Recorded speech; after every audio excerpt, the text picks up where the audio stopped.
This time, suggesting the separation of men and women students in the dorms in universities, claiming that their parents are complaining and the government should intervene. People are feeling that this is part of the harsh conservative line that's not respecting civil rights.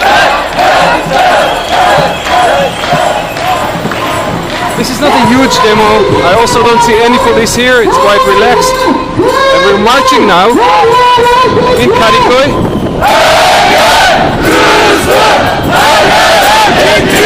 People are calling in Turkish. Men and women all together.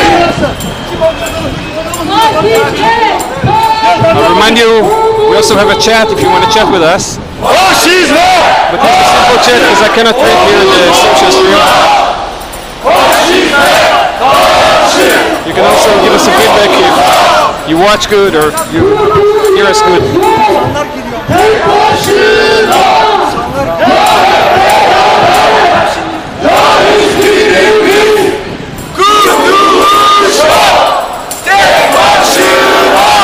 Araya hoş geldiniz. Girmesin, araya hoş geldiniz. Kurtuluş yok. Tek başına. Ya hep beraber. Ya hiçbirimiz. Arkadaşlar buradan bizim nasıl yaşayacağımıza, kaç çocuk doğuracağımıza, hangi üniversiteye gideceğimize karar verenlere karşı alkışlarla, ıslıklarla protesto edelim arkadaşlar.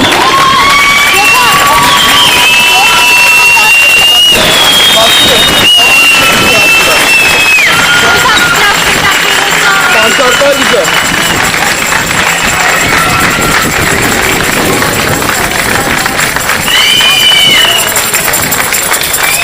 Olan bizim, siz bizim, kahrolsun faşizm. Oğlan bizim, kız bizim. Kahrolsun faşizm. Oğlan bizim, kız bizim. Kahrolsun faşizm. Okay, they will put it next to the pool. There's a pool statue that's famous in Kadıköy. So it's part of the. You want to maybe say some words in English for the people that, I mean, with or without your face, just with the background? Well, he can. I think he's more. Some shows. Is it live now? Yeah, but it's okay to, I mean, you can stand right in front or...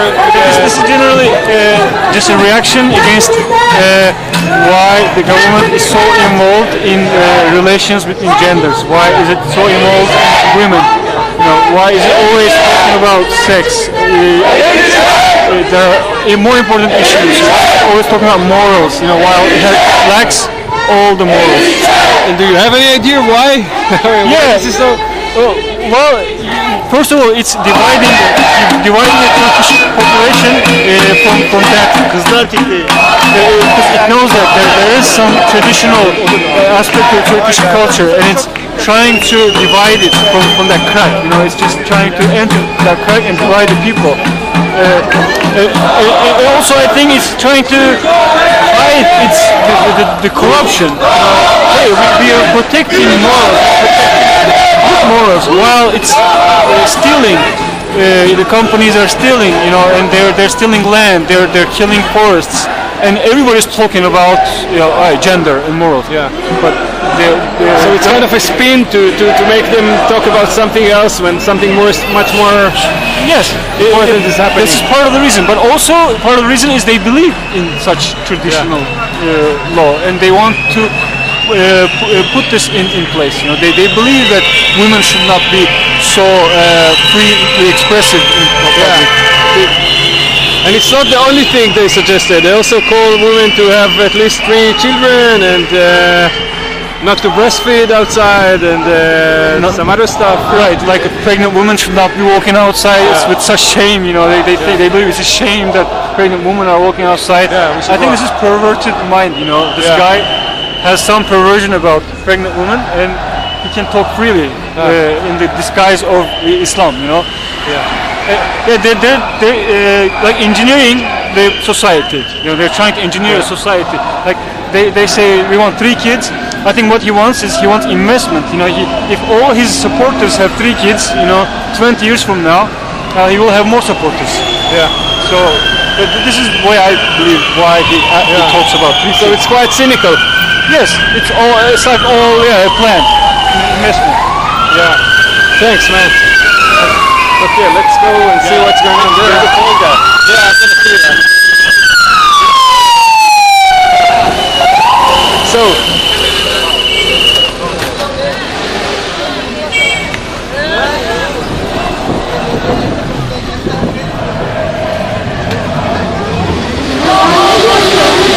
well, as you can see, you cannot really compare it to the summer events with thousands of people participating in any demonstration. Now, I guess it's a combination of the weather, of the long suppression of the last few months, and also some disappointment of people. But still, you know, people are in the streets.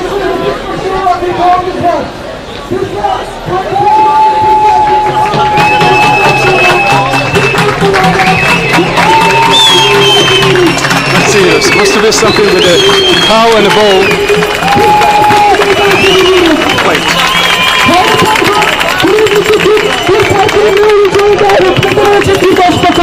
Sokakları kaybetmiş bir başbakan şimdi bu hareketini kaybediyor. Bu hareketi tek başına yıllardır erkekti. Tayyip Erdoğan, son kalesi boğa. Tayyip Erdoğan'ın başka kalesi kalmadı. Şimdi son kalesi düşüyor. Probably to symbolize that even here we don't separate cows from bulls.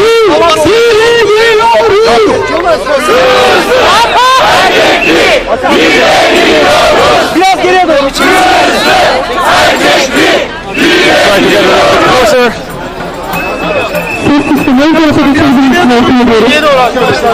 Geriye doğru. Biraz geriye gidebilir miyiz? Açın arkadaşlar. You can see the cow and the bull. Evet, Yakup. Arkadaşlar bildiğiniz gibi Tayyip Erdoğan yaklaşık 10 gün önce evlerimizde kızlar teknik almıyoruz diye bir açıklama yaptı.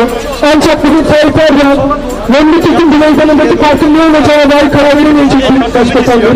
Memleketin sokaklarındaki iktidarı yitirmiştir. Son elinde kalan bir tane boğazı yazdı tek başına duran erkek erkeğe.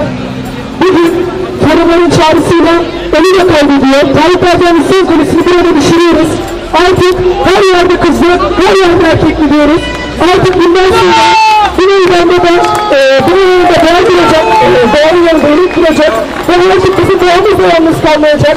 Bu meydanda da bundan sonra doğal meydana değil, kız ve erkekli meydandır. Kadıköy'de, İstanbul'un hiçbir yerinde, Türkiye'nin hiçbir yerinde Tayyip Erdoğan'a ait hiçbir şekilde kalmayacak. Bizi partiye bir kişisi yapamadı, bizim ellerimizi erkek erkeği kız kız yapamayacak. Bizler kendi yaşamlarımıza karar verebilecek insanlarız. Bizler meydanların kızla erkekliğine olabileceğine karar verebilecek insanlarız. Tayyip Erdoğan'ın lafını yaşayacak değiliz. Peki bundan sonra da bu meydanları kızla erkekli meydandır. Bizler günlerdir kızla erkekli direniyoruz. Ve bu meydanda kızla erkekli meydandır. Şimdi hep beraber bir kez daha haykırın arkadaşlar. Kızı erkekli direniyoruz. Kızı erkekli direniyoruz. Kızı erkekli direniyoruz.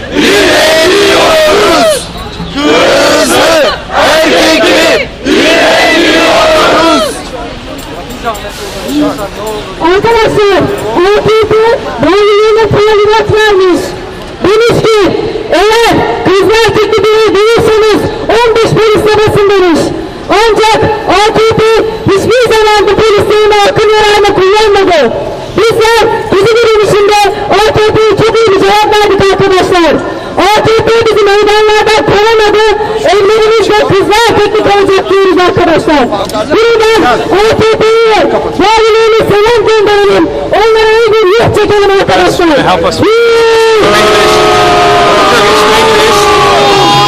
You can write it in the chat and I'll try to read it too. Tayyip Erdoğan'ı seçiyoruz. Ey Tayyip Erdoğan, senin imparatorluk hevesini ancak senin valilerin dinler. Adana valin dinler.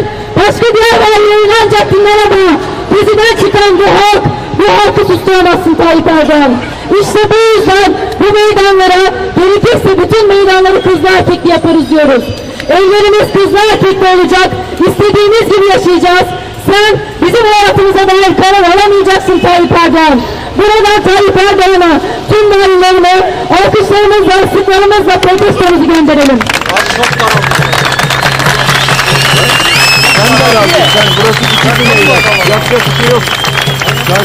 Arkadaşlar direnişimiz her yerde devam ediyor. Biliyorsunuz Berkin kardeşimiz aylardır uyumakta. Yarın Çağlayan Adliyesi'nde saat 2'de Berkin kardeşimiz için eylemde olacağız.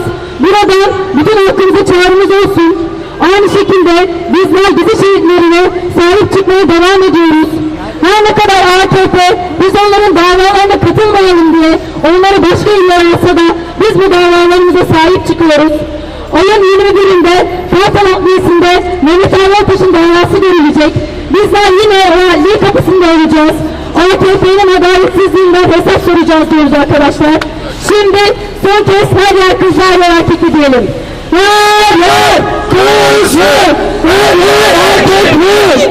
Her yer kızlar, her yer erkekli. Her yer kızlar, her yer Men and women, male and female, all together.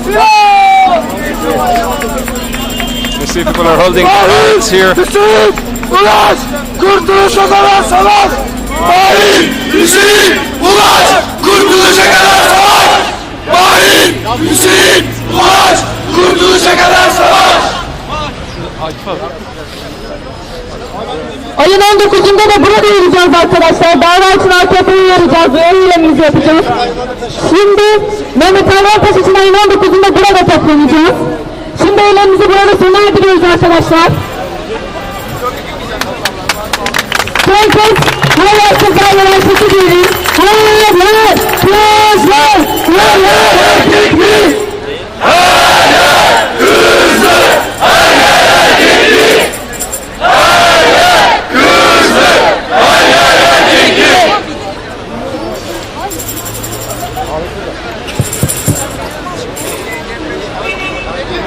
Gidin. Kızlar erkekli meydanımız herkese hayırlı uğurlu olsun.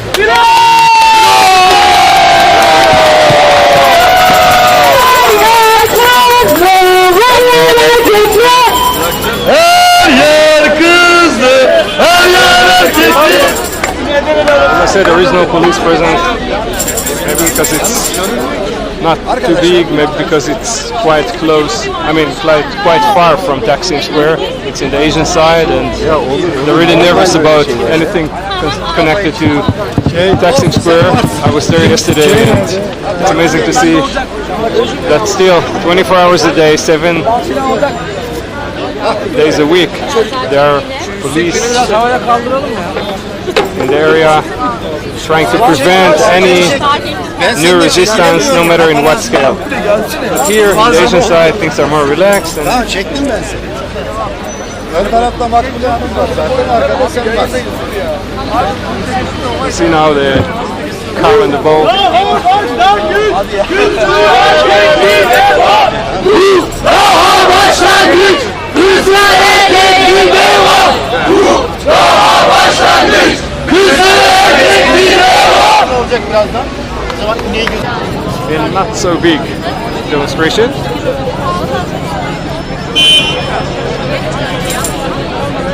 But still, I think it's important to see that people are still in the streets. Maybe not in, maybe not in thousands, but still people are in the streets, and they didn't give up. Although there is oppression in many places, and you don't see here the enthusiasm of the summer and the thousands of demonstrators in any activity. Today people are demonstrating against the conservative line of the AKP party, and the AKP is in Turkish the Justice and Development Party, and their kind of hard line against civil freedom, against people's ability to decide themselves if they want to live in the dorms separately or together. What is the image of modern Turkey?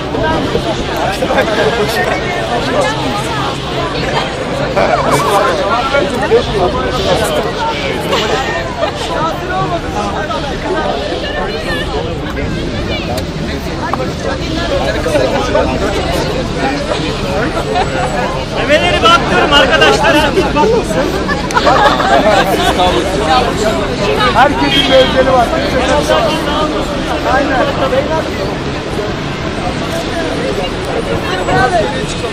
Kız tarafı nerede? Kız tarafı.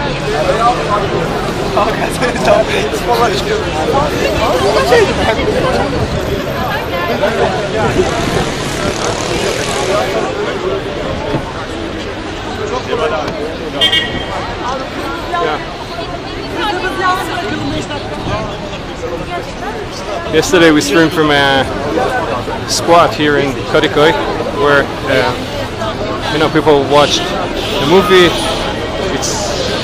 It's a new squad that is functioning as a communal center, and people are coming, and there are forums and some activities. Maybe some of the activities now indoor, maybe the scale is smaller, but still should be appreciated. Dün de oldu, bugün de oldu.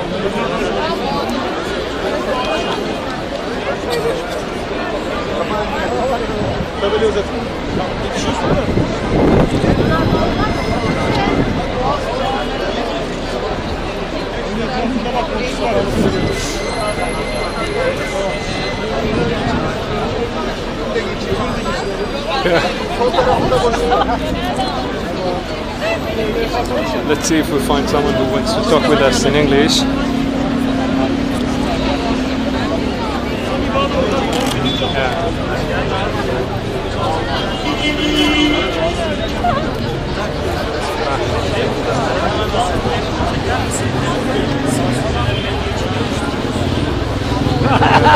See what they did is they attached, they attached the cow to the statue of the bull here to represent the refusal of people to live separate life. They don't want a separate society. They don't want a separation between genders. They need their freedom.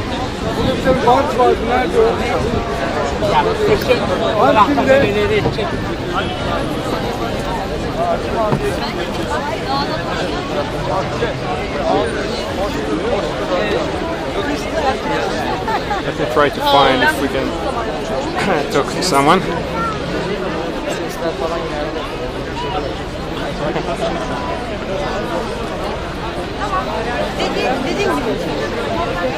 Şu anın bile sevgilisi oldu, hala bir sap geldik sap gidiyoruz. Olan bizim derken bundan mı bahsediyorsun? Ne yapıyor abi ya?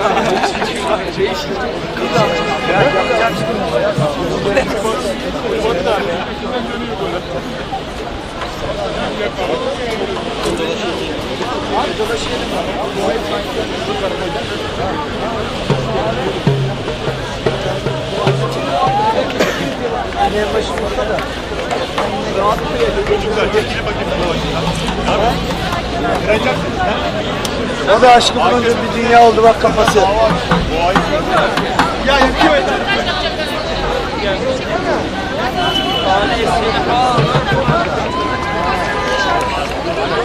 Kaybolma, kaybetmeden. Gene bak.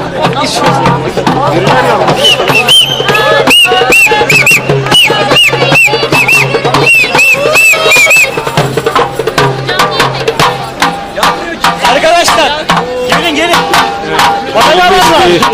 I really miss the Turkish spirit. Şimdi de arkadaşlar geleneksel takı törenimiz. Aynen. Herkes istediğini takabilir. Genç hanımlar var mı? Genç hanımlar yakınlarından. Anyway, they usually put jewelry for the bride and the husband. So it's become a celebration, wedding celebration. Between the cow and the bull. Yes. That's to present the refusal of living in a separate society. Yes. Yeah. Arkadaşlar. let's see.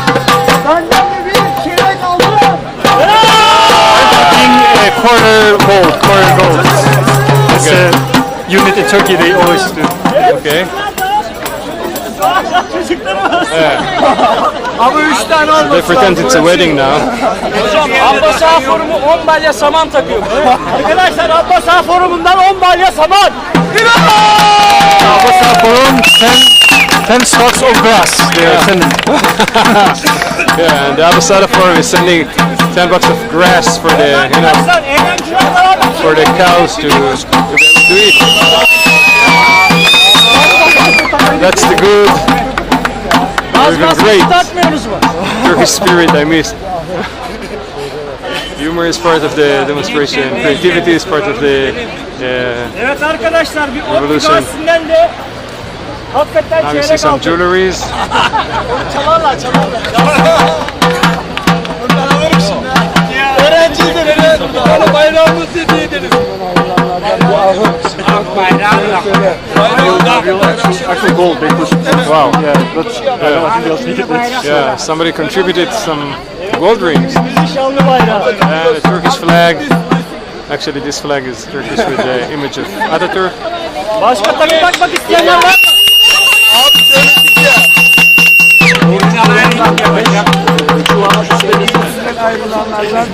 Gelin ve damada balayı Hocam yoğurtçu forumundan 5 çuval küspe. Tamam. Yoğurtçu forumundan 5 çuval küspe arkadaşlar.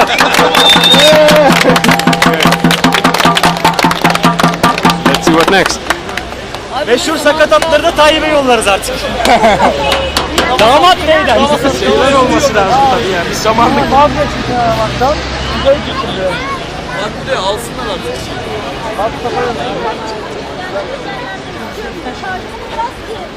Takı bile oldu be. Oradan hiçbir eksiğimiz yok. Takısı bile takıldı. Tamamdır. Balayı için bir daha ahır yaparız bunları.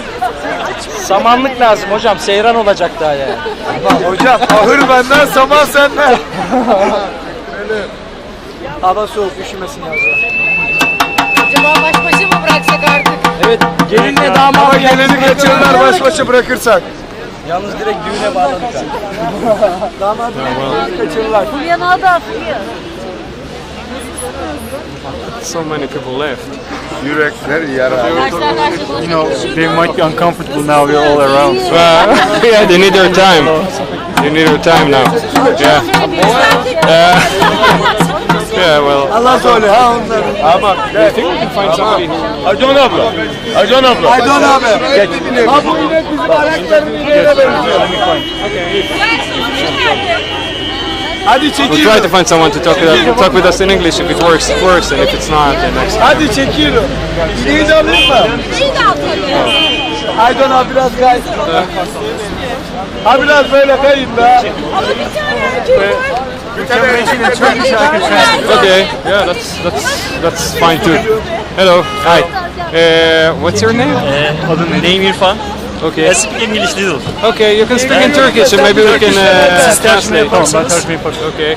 So can you here? I can hold it? You can hold it, yeah, and then you Al translate. şuradan bir çekin. Sorundan cevaplayın. Yeah, I just want to ask. Aydan abi geç I abi. mean, what's the purpose of this demonstration? Karadeniz'de bir Bunun sebebi ne? Bugünkü eylemin sebebi neydi? Bugünkü eylemimizin sebebi yaşam alanlarımıza, evlerimize kadar hükümetin, iktidarın müdahale etmesi, evlerin basılması, genç arkadaşlarımızın sürekli baskı altında tutulması, yaşam alanlarımızın tamamen kısıtlanması, sınırlanması.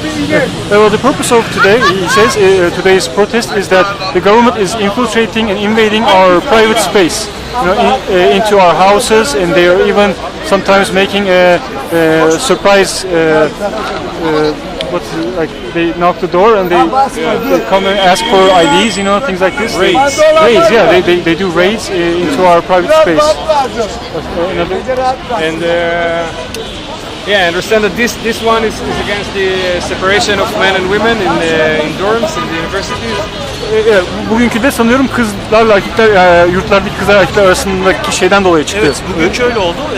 Biliyorsunuz Başbakanın açıklamaları oldu bu konuda.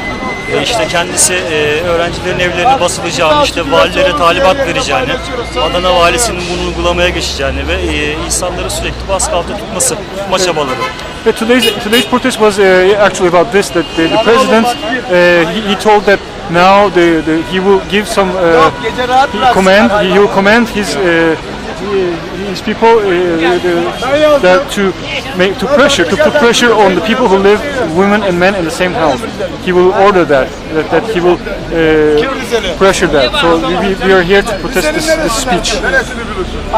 And I maybe want to ask about the numbers. I mean, I was here half a year ago and there were thousands of people in any demonstration, and now, you know, I saw maybe 1,000, maybe a little bit less. I want to ask why. I mean, Sonra Gezi Parkı eylemlerinde arkadaş burada bulunmuştu. O zamanlar çok insan vardı.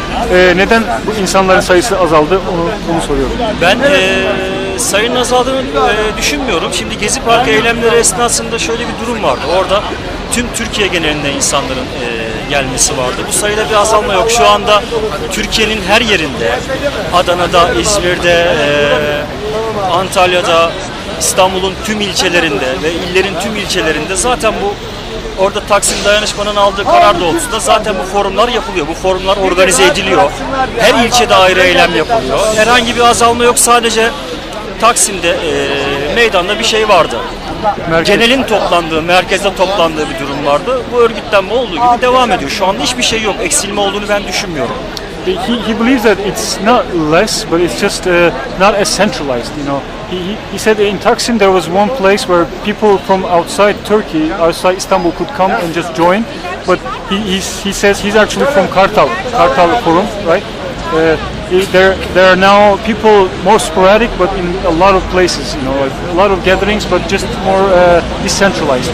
so the spirit of Gezi and of the summer is still among people. I mean, Sence Gezi ruhu hala devam ediyor mu yani insanlar? Kesinlikle bu ruh zaten bitmez. Yani bu bugün olan bir şey değil. Bu Gezi ruhu devam edecek zaten. Ve artı mesela Türkiye senelerce bunu yaşadı. 12 Eylül'de yaşadı. Diğer darbelerde yaşadı ve bu senelerce konuşulacak bir şey. Çünkü toplumun tamamına inen bir durum. Toplumun tamamını ilgilendiren bir durum.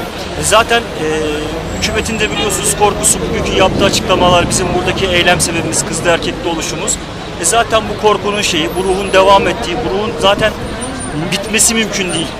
Yani şimdi ben bir şey soracağım. Bunun önceki protestlerden bir farkı var mı? Yani toplumun tamamına inmesi dolayısıyla sizce daha farklı bir şey mi oldu gezi eylemleri? Şimdi bu gezi eylemleriyle ilgili şöyle bir şey söyleyeyim. Bu ruh zaten devam ediyor. Hükümet zaten orada bir gezideki durum zaten bir hükümetin baskısının durumuydu. Hükümet baskısında zaten herhangi bir şey eksiltmedi, herhangi bir şey yapmadı ve bu şekilde yani hareket nedir? O zaman tek bir şeydi. Şu an hareketin evrilmesi var. Her gün evriliyor, her gün değişik bir eylem. He says no. Actually, the spirit is continuing. He says because as long as the government pressure is on, which still is, the protest will still continue. It's just, he says, is evolving right now. It's changing. So it's just changing in form, but the spirit is still there. thanks Teşekkürler. thank you very much. Thanks Liz, for the translation. So we won this this interview in English that gave us some more background. It seems that the demonstration was end, and we're gonna finish. I mean, most of the people were already gone. See, some young people are now taking pictures in front of this cow and bull sculpture, presenting the refusal to separate genders. I hope you get it.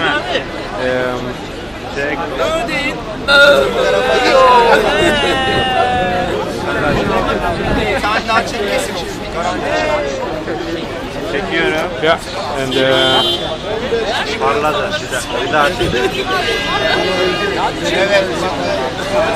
and I think that with these nice pictures we're gonna end up now. Thanks for joining us. We are Revolution News, and we're glad to be here in Istanbul. Present our solidarity with the great spirit of the Turkish people, resisting since the summer. And as we just heard, the nice gentleman we just spoke to things are on and they're here to stay. So have a pleasant evening from Kadıköy, Istanbul. Thank you very much. Nereye gidelim? Sen nerede? O inek nasıl şahan?